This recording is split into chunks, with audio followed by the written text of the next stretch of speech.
A blessed Sunday mga ka-Irish. Meron akong surprise sa inyo ngayon. Binisita tayo ng ating mga kabayan. Ayun oh, may mga dalang drinks. Ang mga Pilipino tawag dito, umiiral pa rin sa atin yung bayanihan. mga What they call Filipino. this kind of wrestling? Right? Yeah, this is we're making lugaw na may baka, yung parang goto yun. Lagyan natin dyan, pre. Gotong binaboy. Gotong binaka. Alright. Buhos mo lang.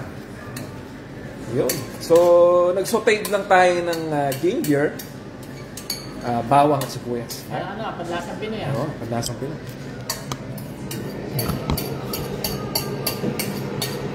Dito ko na subukan na ang mga Pilipino meron pa rin galing bayanihan. Kasi pagka medyo hirap yung isa, tutulungan ng isa. Yan, no? Sa Pilipinas lang naman kasi nagkakaiba yung kultura. Pagka hirap na isa, tuwa yung isa. Pero pagka kasi maganda yung environment ng Pilipino na pinupuntahan, na acquire niya yung yun ang kagandahan sa atin. Sarap na pre. Yan. Konti pa to.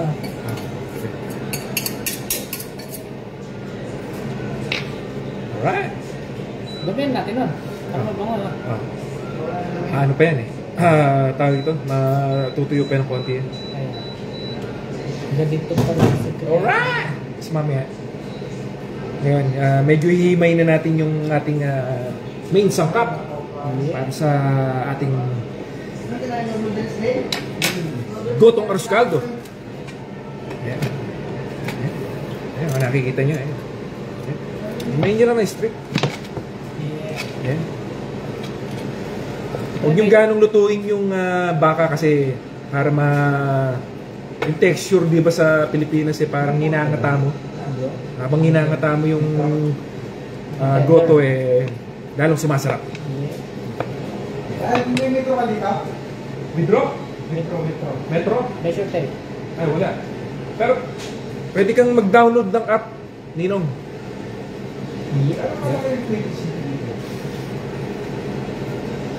20 cm, isang ruler. At, hindi, almost 3/4. Centimeter. Ganito lang talaga yun? Yan, pwede yan. Mga 15 yan. Kalahati ng ruler. Yo! May roller ka ba? Meron. Ayan. Lagay mo na dyan. Yung haba ng Ang tip lang sa pagluluto ng goto, kailangan maraming baking. Joke lang. Damihan nyo ng hanggat maaari, damihan nyo ng sibuyas. Yan ang nagpapasarap dyan, sibuyas.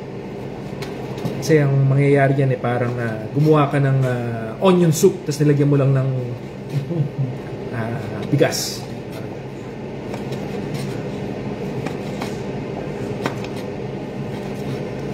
Alright! Yan lang, strip na. Yung ganong lutuin. Kailangan medyo gamit. Ito na.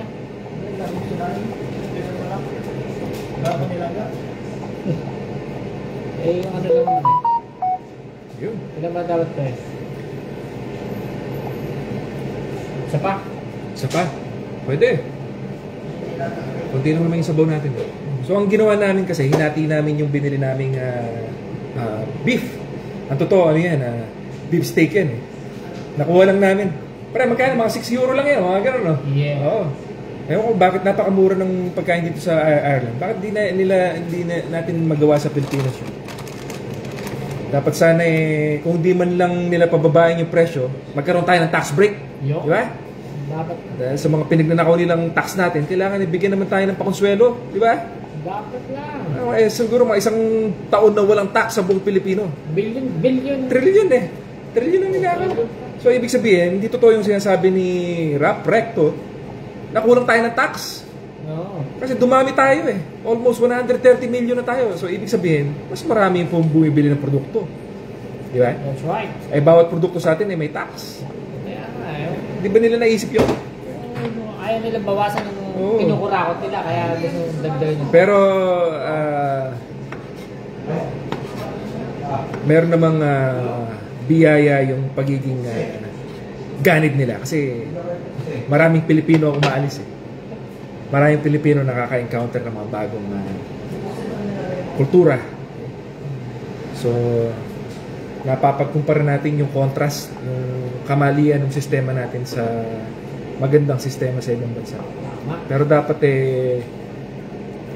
ina-adapt natin yun. Yan. So, meron pa tayong isang niluluto. Nilagang baka. Yan. Kasi ito yung goto natin. Ay, yung Mr. Chef natin.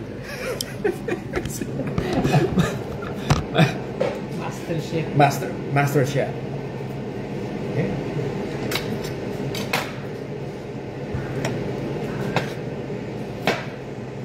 Masarap na ito, pre, ah. Sarap yan, syempre. Kulang pa eh. Yan. Yun, oh. Ito mga kababayan, Sasarap din mo.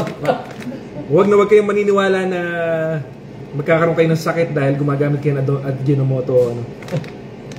Bata pa ako, gumagamit na ang lola ko ng ganito. Diyan sa may 7:30. Tulong ako ng lola ko ng araw. Taga-pugot ng hipon. Meron kaming maliit na karinderya dyan sa may 7:30, dyan sa may kanto. May bacon na. Oo, may bacon na. Kaya, huwag kayong, parang asin lang to. Parang asin lang siya. Pero sa lahat ng bagay, pagka sobra, masama. Kaya medyo moderate yun. Mga 3 kutsara. Ayan. Padari, ayan. Isang kutsara lang, okay. Ito, pakita ko doon. Oo, yan. Mga ganyan lang. Tansyahin nyo na lang. Tantiameter. Mas maganda minsan na hindi nyo ganong, pag nagluluto kayo, hindi nyo ganong sinusukat.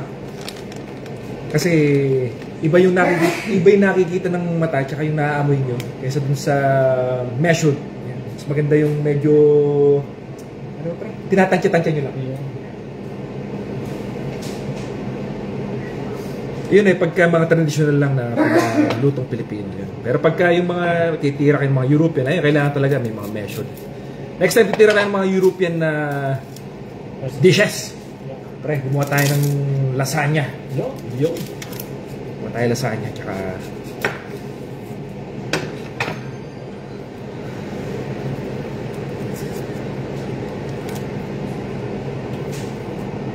ang technique daw para hindi kayo magkaroon na umiyak sa sibuyas, maglagay daw kayo ng ng baso na may tubig.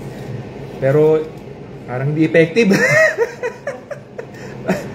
Parang hindi effective. Maghilamos na lang muna kayo bago kayo magano para walang didikit sa mukha niyo kung ano man yung chemical na attracted yung sibuyas sa mukha niyo. Hilamos muna kayo bago kayo naman. Kasi ako naman pagka nagluluto ko, liligo muna ako. Ngayon lang hindi.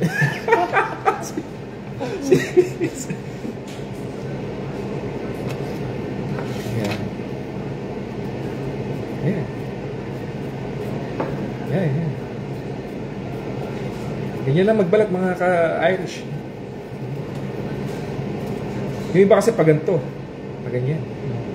Pero depende na kung ano yung paraan na pinakamabilis sa inyo. Yung sa akin nahasa na ako sa ganitong pagbabalik. Kasi nung araw nung nasa Nueva Ecija ako marami kang manggaron. Yung queuing kong Phil American mahilig mag-pickle ng mangga. Kung meron 1,000 pirasong mangga yung binalatan ko nung araw, meron sa isang bakasyon. Pero masarap siya mag-pickle. Talaga yung mga kano talagang nagpe-prepare sila para sa winter. Kaya siguro na-adapt niya yung ugali na yun na mag-pickle. So, hanggang dyan muna mga ka-Irish, mamaya yung end product natin.